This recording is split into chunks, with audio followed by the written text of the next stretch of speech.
So my name's Sammi Preston. I work at Medtronic. I'm a mechanical design engineer. I graduated from CU Boulder with my bachelor's in mechanical engineering and have been working at Medtronic ever since then.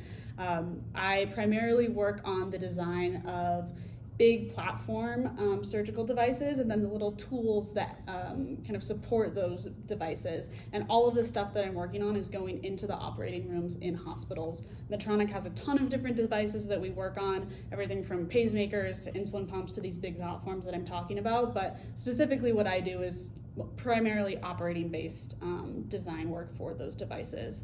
And today we're going to talk a little bit about how I use computer aided design and 3D printing in the work that I do for Medtronic. Software that I have open right now and what you're looking at, and this is a box of one of our parts that we have that's an accessory to a big platform that I was kind of referring to. So this is called the Visualase Neuro Accessory Kit, and it's for our Visualase laser ablation device, which is used to treat soft tissue. So this is the actual physical box, and you can see that we have it completely modeled in Creo. And I can hide all of these different components and we can kind of actually take a look to see what's inside. And this is called an assembly. So it's kind of a combination of all of these different parts that we've created. So you can see I'm hiding different parts as we're going down deeper into the packaging. So I can actually do that in real life too. I can go in here and open up my box, pull out my plastic bone anchor. So this is the same exact thing as this. This is the actual bone anchor. Get rid of that. This is the body of the bone anchor, and then there's a cap on here as well. And all of this we can 3D print on our object printers that we have at our site. We have really accurate 3D printers so that we can, a lot of the stuff that we work on is decently small. So, like the diameter of this, I can go in here, use my measure tool and figure out what the diameter is. The diameter is 0.1 inches, which is decently small, and we need to be able to prototype these small devices really accurately so that we could understand how they function and improve off of our design. So we have really accurate 3D printers here in-house, and that will actually 3D print all of these threads for us, and it'll completely function. It obviously wouldn't function in the brain. It doesn't have the same material properties as our final product, but it works for understanding the shape and understanding where we can make some design improvements. Depending on the project that we're working on at Medtronic, we have a ton of different devices. We have a ton of different steps in each of those like the development of each of those devices. So at the very beginning phases, we're doing a lot of prototyping, where we're in CAD a lot, just trying to come up with new ideas and 3D printing a ton of those or getting those manufactured. And those are like really rudimentary designs to just aid in the development process at the beginning of the project. And then as we get later into the design process, the CAD development becomes a lot more intensive. So we're getting really into the details of the design, making sure that the manufacturing process is a lot more accurate and repeatable. So we'll move away from 3D printing at that point and start to actually develop what the actual product will look like. And then throughout the development phase, near the end, there's a lot of testing that goes on. And this is something that a lot of people don't think about when you're developing devices. There's a lot of test fixturing that has to go on in order to support the testing of the device that you created, right? So if I designed this mouse, and so I designed this whole mouse in CAD, but then I also need to design something that clicks this button 1,000 times to make sure that this button doesn't wear out through the life of the product. Mm-hmm. So there's the design of the device, and then there's the design of the things that test the device. There's also the design of things that help manufacture the device, so tooling. So we have test fixtures, tooling, and then the actual design of a medical device. So there's really a lot that goes into it, and that's not even including like the packaging, right? So each of these devices either has to have disposable, sterile packaging or reusable packaging that can be sterilized in an autoclave, or some of these are huge platforms that need to have a giant crate either wooden or reusable, that it can be shipped all over the world in. So there's a ton of design throughout all of these processes, and all of it is created in CAD and controlled in CAD, and that's how we kind of control all of our different designs and the revision of all of those designs, and create all of the drawings for manufacturing. So that's kind of how all of these devices are controlled, is through our computer software. So Medtronic being a huge company, we have different sites use different softwares. Here we use Creo. A lot of other places use SolidWorks. And, you know, I'm not super familiar with all of the different options on the market now. You know, in college I used primarily SolidWorks, and then I started my career here and I've used primarily Creo.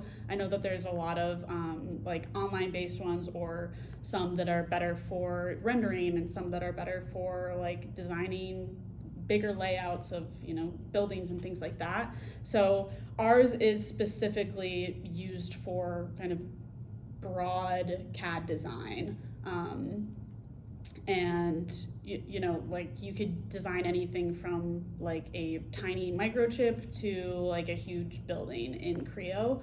I wouldn't say that it's the best tool for designing a microchip or designing a building, but you can do it in there. So I would say that it's just the most like versatile type of. In college, I took like a SolidWorks class for a semester, and I have my SolidWorks like associate certificate or something like that, but really just a lot of practice.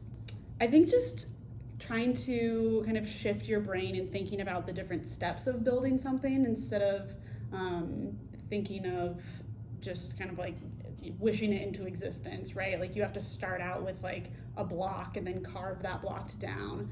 And then as you get more complicated with the designing of something, you actually want to design it in the way that it's going to be manufactured. And then the way that you design it is also going to dictate a lot of the like dimensions and drawings. So kind of the cascade of effects that your design process actually has in computer aided design is probably the most challenging, but that's when you get a lot more advanced. At the very beginning, I would say it's just kind of like thinking through those steps and really learning how to translate like a three-dimensional idea in your head to a two-dimensional like drawing, to then translate to a three-dimensional object in the design software, because that's, you know, you have to open up a sketch, create the 2D design, extrude that. So going through all of those different kind of like object shifts is a little bit difficult at the beginning, but I think that's what like the classes in college were really helpful for, is like walking you through those different steps. We use Stl Files, which is like a stereolithography file, and it essentially creates like a mesh of whatever your design is, and the mesh is kind of segmented by these little triangles, and each of those triangles is translated onto the 3D printer and can be read by the 3D printer so that it can print it in each layer. And the size of those triangles dictates the resolution of your design. So if you have like a sphere and your sphere is only made up of 30 triangles, then it's going to be a very blocky sphere, versus if it's made out of like 30,000 triangles, right? It's going to be more actually round and spherical. So there's a lot of different things that you can adjust in creating that file. So this is one of our mechanical engineering labs, and this is where all of our 3D printers live. So this is our big object printer, and this is what we call the build tray. So we can print things up to the size of this tray. And then this is the actual printer head.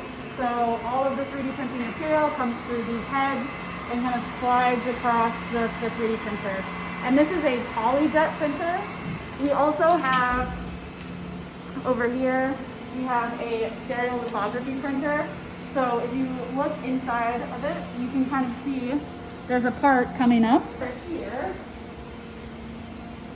This is another 3D printer that we have. It's the exact same technology as the large one. It just obviously has a smaller print bed. The way you load parts onto the printer is by opening up those STL files, right? So I can go in here. We have some parts loaded that are going to be printing later today. But I could go in here and I can select those parts that we were just looking at. going into my disc.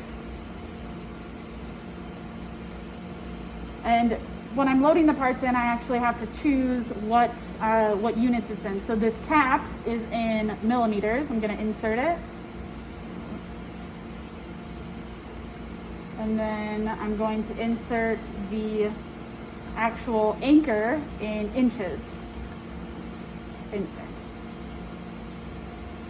So you can see those are all the way over there, and now my print bed is completely off, but all I have to do is push this placement button, and then it's going to actually optimize the placement of everything for me, so that everything fits on the print bed and everything is going to print as fast as possible.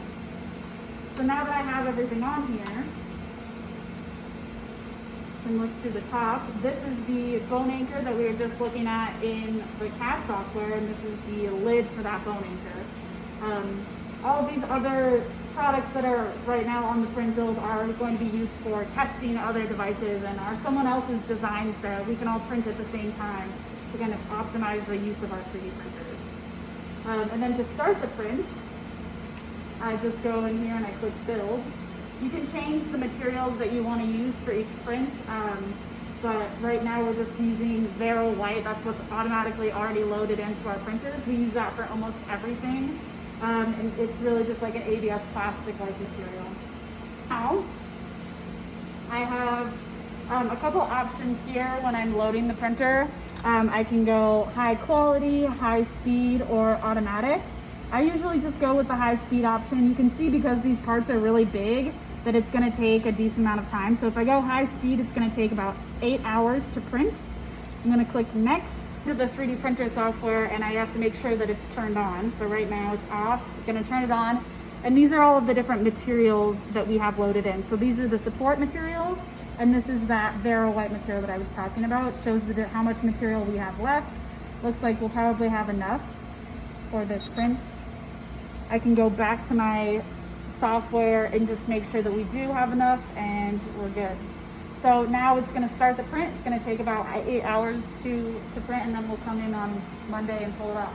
Printers, once the print comes off of the object, it's going to have all this kind of like soft support material that's like this, right? So this is the support material. It's super easy to come off, but we just need to get it off in the water jet. And then the hard material, the Neuro white ABS-like material is going to be actually rigid, right? So to get all of the support material off, we put our print inside the water jet and turn it on. And then this just sprays water, high pressure water, so we can get all of the support off.